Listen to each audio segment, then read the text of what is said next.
Madame, Messieurs, bonsoir. En vedette ce lundi, explosion de peur dans la capitale. Le personnel du ministère de la fonction publique évacué et l'immeuble passé au peigne fin. Aux dernières nouvelles, il s'agirait tout simplement d'une pompe à insuline à l'usage des diabétiques retrouvée dans les locaux. Plus de peur que de mal, nous dira Joseph Lé. Le ministre désamorce la panique générale dans le 20h30. Ngambé dans la Sanaga maritime, la forêt tombe sous la loi de la jungle.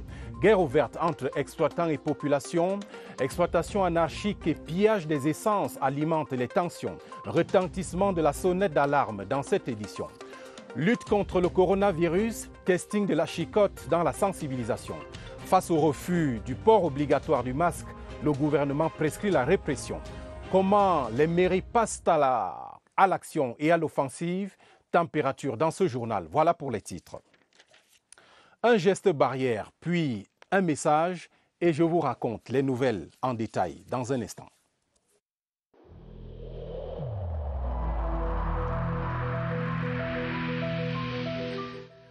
Il est essentiel que les mesures qui ont été indiquées soient absolument respectées par chacun de nous. Lavez-vous régulièrement les mains à l'eau et au savon ou à l'aide d'un gel hydroalcoolique.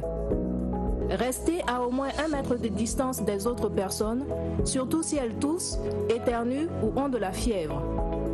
Si vous avez de la fièvre, de la toux ou des difficultés à respirer, consultez un médecin.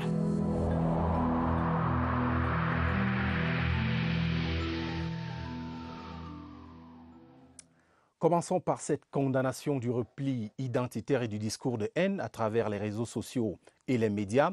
La Commission nationale pour la promotion du bilinguisme et du multiculturalisme prend l'engagement de lutter contre ce fléau. Peter Mafani Musonge, le président de la Commission, l'a fait savoir à l'issue d'une visioconférence avec son équipe ce jour à Yaoundé. Augustin Guizana.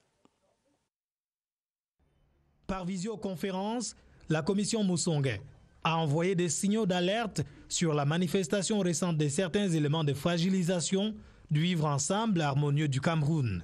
La création des mouvements de défense communautaire ou des discours de haine proférés par médias interposés et sur les réseaux sociaux sont aux yeux des membres de la Commission Musonge, la Commission nationale pour la promotion du bilinguisme et du multiculturalisme, des dérives susceptibles de mettre en péril la paix. Face à cette situation, la Commission s'engage à dénoncer avec véhémence ces dérives, désormais punies par le Code pénal. L'axe central de cette visioconférence était de préparer une mission d'évaluation de la pratique effective des langues officielles à l'aune de la promulgation de la loi du 24 décembre 2019 portant sur la promotion de l'anglais et du français. La cible dans les prochains jours, ce sont les départements ministériels. On verra bientôt plus clair dans la programmation budgétaire et les prévisions de performance de l'État du Cameroun au titre des 3 prochaines années. Une série de conférences s'est ouverte sur la question ce lundi à Yaoundé à l'initiative du gouvernement. Détail avec Elvire Ninangalim. Les organes constitutionnels et les départements ministériels passent au scanner. Sur la table, les réalisations des 3 dernières années et les projections pour les 3 prochaines. Les conférences élargies de programmation budgétaire et de performances associées, un moyen efficace d'affiner pour ces administrations et institutions la programmation triennale des dépenses de l'État pour la période de 2021-2023. Nous constatons que l'exécution des dépenses, aussi bien de fonctionnement que d'investissement en matière d'investissement public, continue de bénéficier d'une attention soutenue, d'une amélioration de la qualité et d'une amélioration de l'impact. Mais nous ne sommes pas encore au niveau que nous souhaitons.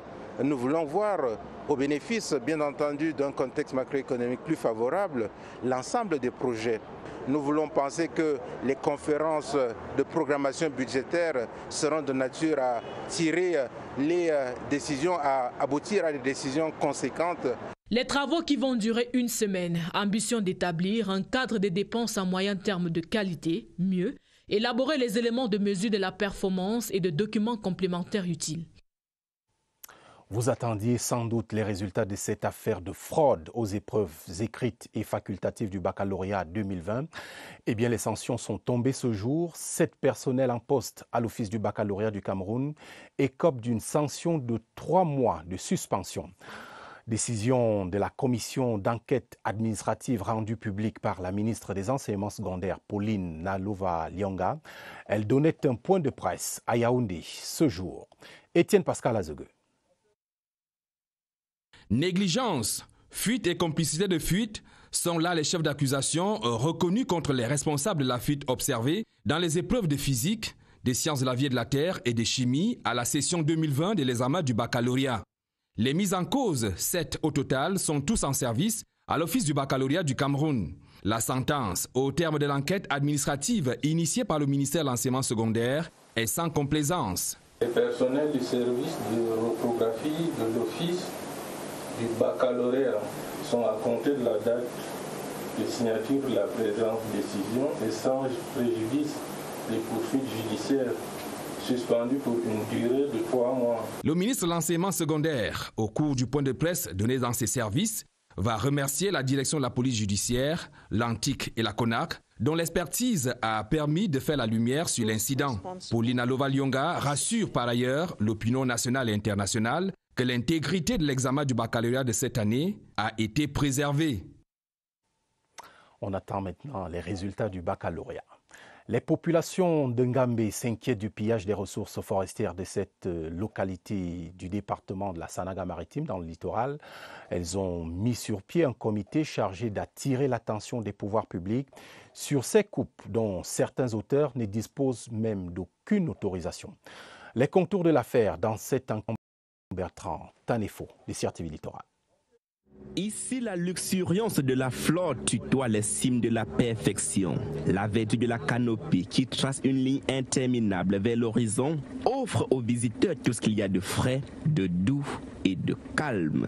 Le massif forestier de Ngambé couvre de nombreux villages à l'instar de Nsoume, Botko et Poutkak. Plus de 50 000 hectares de forêt, dont une portion de 20 395 hectares dénommée forêt communale de Nyanon, Gambé et Ndom est incorporée au domaine privé des dites collectivités depuis le 12 août 2013. Au cœur de la forêt, les essences protégées et précieuses se rangent les unes à la suite des autres. Notre espace regorge des essences très prestigieuses. On retrouve du makoré, on retrouve du bubinga, on retrouve beaucoup d'autres espèces qui ont une très grande valeur ajoutée en termes de commercialisation. Seulement, ce cadre qui s'apparente à un Éden subit déjà les affres d'une exploitation illégale des forestiers véreux. Une pompe à insuline à l'usage des diabétiques, c'est le fameux objet découvert ce jour à l'immeuble abritant les services du ministère de la fonction publique et la réforme administrative et qui a néanmoins fait courir la rumeur d'un explosif suscitant la panique. Le ministre de la fonction publique se veut plutôt rassurant. Le travail reprend demain sans faute. Récit d'un lundi mouvementé avant la découverte de ce qui apparaît finalement comme un pétard mouillé, Augustin Guizana. Lundi 17 août 2020, 14h. Une ceinture de sécurité inhabituelle serpente le bâtiment abritant le ministère de la fonction publique et de la réforme administrative au quartier Lakayandé. Les grilles du portail sont hermétiquement fermées. L'accès y est interdit. Des images amateurs tournées avant notre arrivée sur les lieux montrent les éléments de force, de défense et de sécurité au contact d'un objet suspect, non encore identifié, mais vite interprété par les usagers rencontrés ici. Le personnel est entré. À un moment donné, on a donc commencé à dire qu'il y a une bombe. Pour avoir le cœur net, nous procédons au recoupement, qui nous conduit sur une réunion de crise que préside le ministre de la fonction publique, entouré de ses plus proches collaborateurs. Un objet suspect a été repéré dans un carton contenant des dossiers administratifs. Mais il y a eu plus de peur que de mal. Joseph Lé rassure les usagers et le personnel de son département ministériel. Le bâtiment a été passé au peigne fin par les spécialistes en la matière et que rien d'autre n'a été constaté. Ainsi s'achève une journée lourde de soupçons de découverte d'un engin explosif improvisé au ministère de la fonction publique et de la réforme administrative. Seule l'enquête ouverte par les forces de défense et de sécurité permettra de faire la lumière sur ce colis suspect. Il ne s'agit donc pas, et vous l'aurez compris, d'un engin explosif comme on a vu circuler abondamment l'information en journée dans les médias sociaux. Sur le front de la lutte contre le coronavirus, le PNUD et la France, aux côtés du Cameroun, un important stock de matériel médical d'urgence a été remis au ministère de la Santé publique ce lundi. Comme vous le voyez dans les images, le don d'une valeur de 2,2 milliards de francs CFA a été remis en présence de Alassane Ba, représentant résident adjoint du PNUD, et de Philippe Larieux, le représentant de l'ambassadeur de France au Cameroun. Nous reviendrons plus en détail sur cette information dans nos autres éditions. Un écho dans le dossier de la rédaction ce soir, celui de la colère du Premier ministre Joseph Dion Ngouté face au refus de nombreux Camerounais de porter le masque. Le chef du gouvernement exige une reprise en main par les collectivités territoriales, notamment, et des sanctions de la part des forces de police et de gendarmerie. Petit tour à Yaoundé pour voir comment les maires vont imposer le port systématique du masque dans les espaces publics. Suivons Agnès Solange à Bessolo. Pas de répit pour les contrevenants que l'on retrouve majoritairement dans les marchés où souffle constamment un vent d'insouciance. Nous le faisons au jour le jour. Nous ne cessons de les mobiliser, de les sensibiliser pour le port du masque. La multiplication des descentes inopinées dans les espaces publics participe surtout du long travail d'éducation entamé en début de pandémie et qui se poursuit. Nous sommes en train de nous organiser avec la police municipale pour les déployer auprès de tous les services publics qui devront assurer que chaque citoyen qui accède à un espace public porte effectivement son masque. À l'implication de la police municipale s'ajoute une stratégie de coercition qui visiblement porte ses fruits. Lorsqu'on vous rencontre sans masque, on vous retient jusqu'à ce que vous procuriez un masque. Nous distribuons au plus grand nombre. Nous continuons la sensibilisation en mettant des petites affiches sur les places publiques comme le marché. Et les maires restent sur le pied de guerre pour faire respecter les consignes du gouvernement. Et pour ceux qui seraient tentés de croire que le gouvernement a la main lourde, sachez que plusieurs pays d'Afrique et même d'Europe ont expérimenté la pédagogie de la répression. Le refus du port du masque vaut dans ces pays des amendes, corvées et même des emprisonnements en cas de récidive. Illustration au Maroc, en France et en Italie, dans ce reportage de Franck Evina. Il est universellement recommandé. Pourtant, son port ne fait pas l'unanimité. Face à ceux qui boudent le masque, les autorités devant l'indiscipline et l'insouciance n'ont plus souvent qu'un seul choix, passer à la coercition. Au Cameroun, le gouvernement annonce justement cette étape-là, une phase de répression qu'il serait loisible de mener à la lumière des expériences d'ailleurs. En France, ne pas avoir cette protection dans les espaces publics clos expose à une amende de 135 €, une contravention de 4e classe qui pourrait atteindre les 1 500 €, puis muté en peine d'emprisonnement ou alors peine complémentaire de travail d'intérêt général. En Italie, les autorités de la région de Campanie, dans le sud du pays, se sont voulues plus dures en matière de sanctions financières. Au Maroc, la réglementation punit aussi bien l'usager sans masque que toute personne qui inciterait au non-port du masque. Un arsenal juridique renforcé par des actions de terrain, des contrôles systématiques et inopinés. En France, avec la résurgence de nouvelles contaminations, le gouvernement pourrait intensifier la chasse aux usagers sans cache-nez, à mobiliser la compagnie républicaine de sécurité, un corps spécialisé de la police nationale.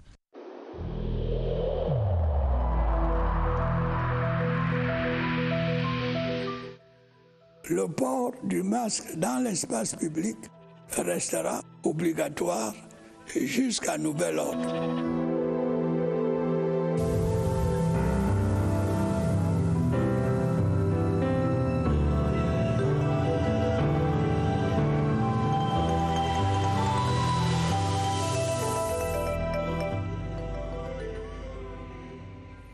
Riposte nationale contre le coronavirus, c'est jour de rappel ce lundi.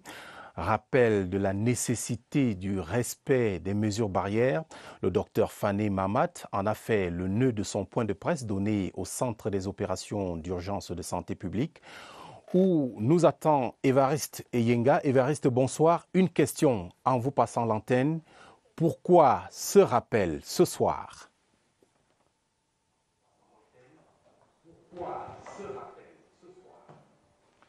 Bonsoir Romial, ce rappel parce qu'il y a nécessité justement de revenir au fondamental, l'élément basique de prévention contre la maladie à coronavirus Covid-19 puisqu'il n'existe pas encore de vaccin disponible. Et donc ce qu'il faut c'est plutôt observer les mesures barrières normales alors qu'on est entendu du docteur Fané ce soir et ce en cloche plusieurs reprises.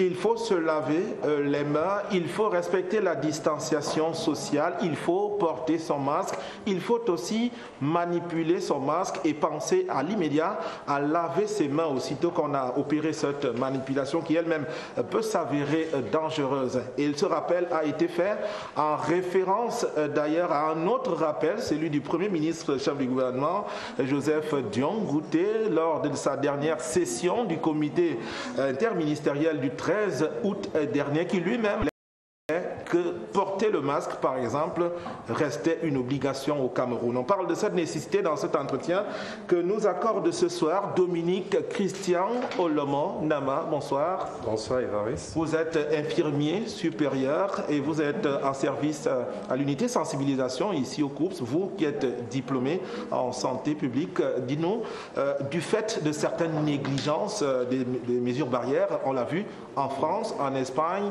en Italie, l'épidémie est en train de repartir. Est-ce que les mêmes causes ne pourraient pas produire les mêmes effets au Cameroun? Si, monsieur Évariste, parce que la négligence est sur deux points. La négligence d'abord des mesures barrières. Parce que si nous ne portons pas le masque, nous exposons les autres, soit par les gouttelettes de salive qui sont chargées du Covid-19. Et si nous ne respectons pas la distanciation sociale, cela n'est pas bien pour nous et pour les autres, ainsi que le lavage régulier des mains. Cela doit être respecté pour que nous évitons que cette maladie, cette pandémie rebondisse dans notre pays. Parmi les autres que vous évoquez, il y a une bonne brochette de sceptiques. Il y a des personnes qui ont tôt fait de conclure à une fin de l'épidémie au Cameroun. Quel langage devrait-on leur ternir pour qu'ils ne fassent plus la sourde oreille? Oui, monsieur Évariste, on peut dire que la pandémie n'est pas encore finie.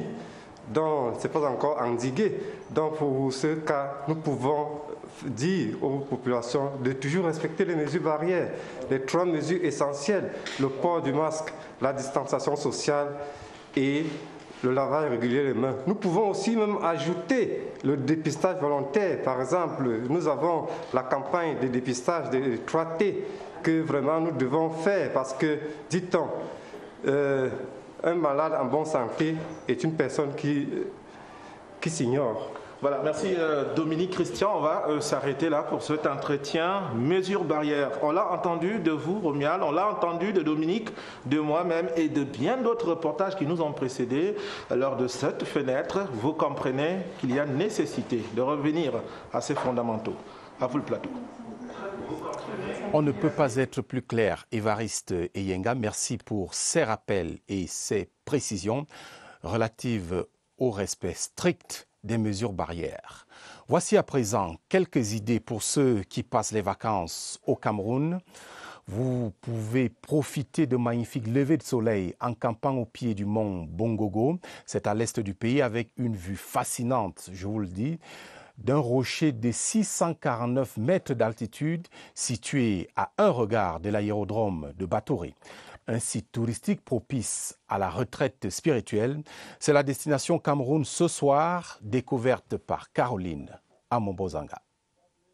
Le mont Bougogo ou mont Blanc, en langue locale, servait de refuge aux dignitaires Kako, tribu dominante dans la KDI, face à la pénétration coloniale. Bougogo, en langue locale, veut dire le rocher blanc, puisque depuis le temps de nos aïeux, les femmes venaient sécher le manioc et nos parents venaient se réfugier ici.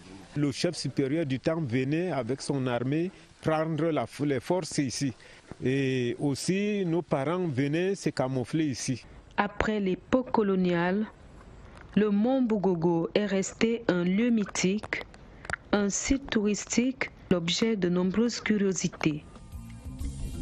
Toutefois, le mont Bougogo constitue l'un des véritables trésors touristiques dans la région de l'Est à travers son climat doux et le paysage pittoresque qu'il offre aux visiteurs.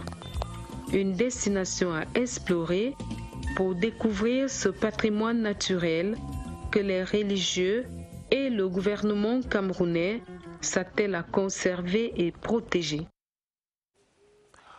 Allons maintenant dans la capitale économique où un outil, la carte biométrique, va désormais révolutionner la gestion administrative à l'université de Douala.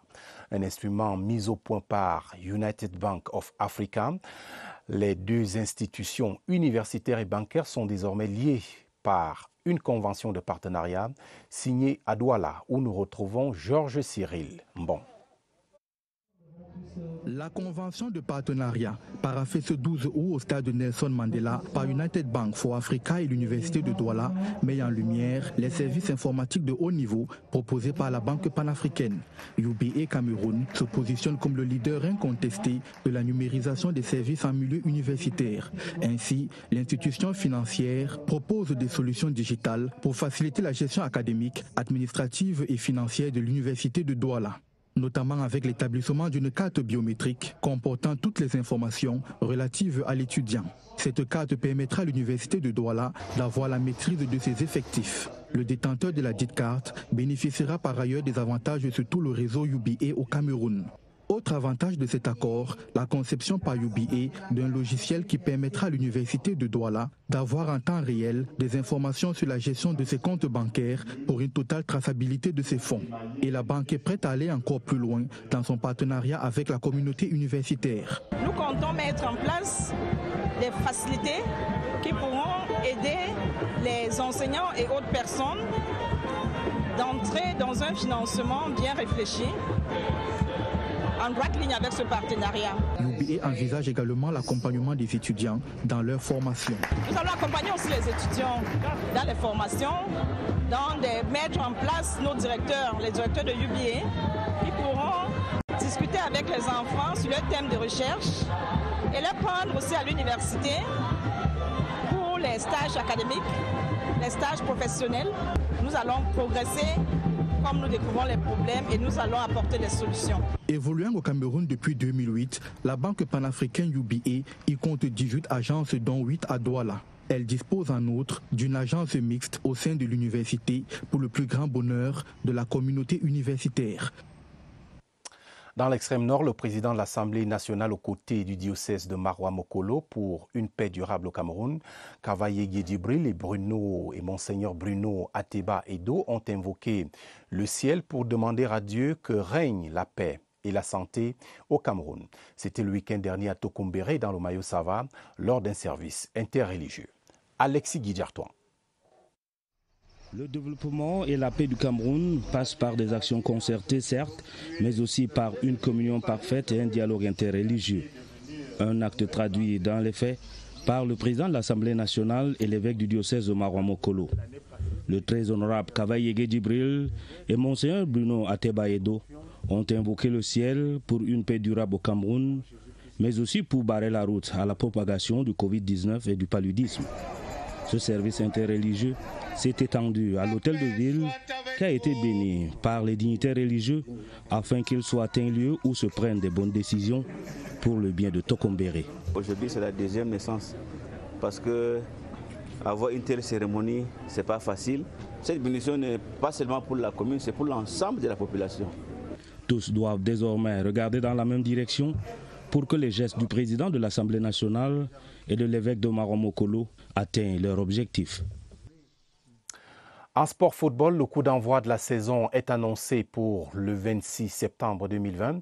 La copie de la compétition est à peu de choses près, la même que l'année dernière, avec des pelouses approximatives, des salaires non payés des joueurs, des démissions en cascade d'entraîneurs, un état des lieux qui adresse la question du professionnalisme de cette compétition. Et c'est ce qui fait débat ce soir. Germain-Noël Essengue place la balle au centre. Le visage que présente aujourd'hui la Ligue 1 et 2 est peu reluisant. À Loum, par exemple, c'est des champs de patates, c'est pas évident, le football ne peut pas se jouer. Les infrastructures, les gros moyens financiers, les droits TV, lorsque cet ensemble de choses ne sont pas mises en commun au bon moment, il est difficile de parler de professionnalisme. La FECAFOOT, consciente de la situation travail pour un New Deal. Une relecture des règlements généraux de la FECAFOOT pour l'adapter aux propositions que nous allons sortir de nos travaux. Pour certains présidents de clubs, cette réforme est une vue de l'esprit. Il est très facile dans un bureau de tourner là et puis de penser que les autres ne font rien. D'autres, au contraire, approuvent le projet. Autant c'est une préoccupation pour les clubs, autant c'est une préoccupation pour la FECAFOOT. Une initiative qui aurait dû bénéficier de la contribution des acteurs de premier plan. Les présidents de clubs sont les principaux acteurs. Pour sortir de ces cycles sombres, l'accompagnement de l'État est requis. Le football professionnel n'est pas accompagné par les investisseurs publics, privés au Cameroun. Nous avons besoin de l'État à travers la décentralisation. Aujourd'hui, le foot et le business ne peuvent plus se dissocier. Et avant de conclure, je signale cette information à titre de rappel. Il n'y a donc pas eu d'explosion aucune ce jour au ministère de la Fonction publique et de la réforme administrative. La radiographie du colis suspecté montre clairement qu'il s'agit plutôt d'une pompe à insuline, comme vous le voyez dans l'image qui s'affiche à l'écran. Telles sont les nouvelles en ces débuts de semaine. Rendez-vous après ce journal avec Présidence Actu. Navigation dans l'univers portuaire avec Yves-Marc Medzo. Invité de l'émission Josué Yumba, le directeur général de l'autorité portuaire nationale. Bonne suite des programmes sur votre antenne, la CRTV. La télévision, c'est ici. Bonsoir.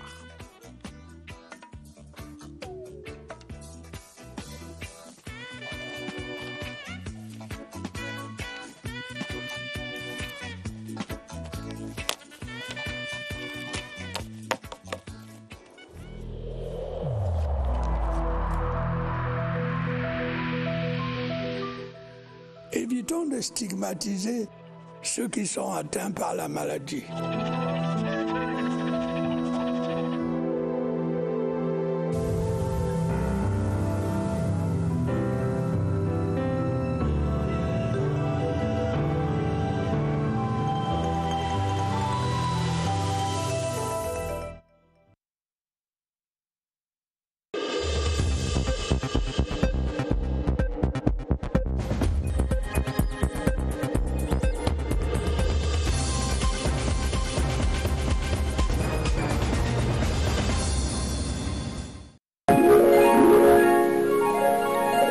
CRTV News, ici, toute l'info.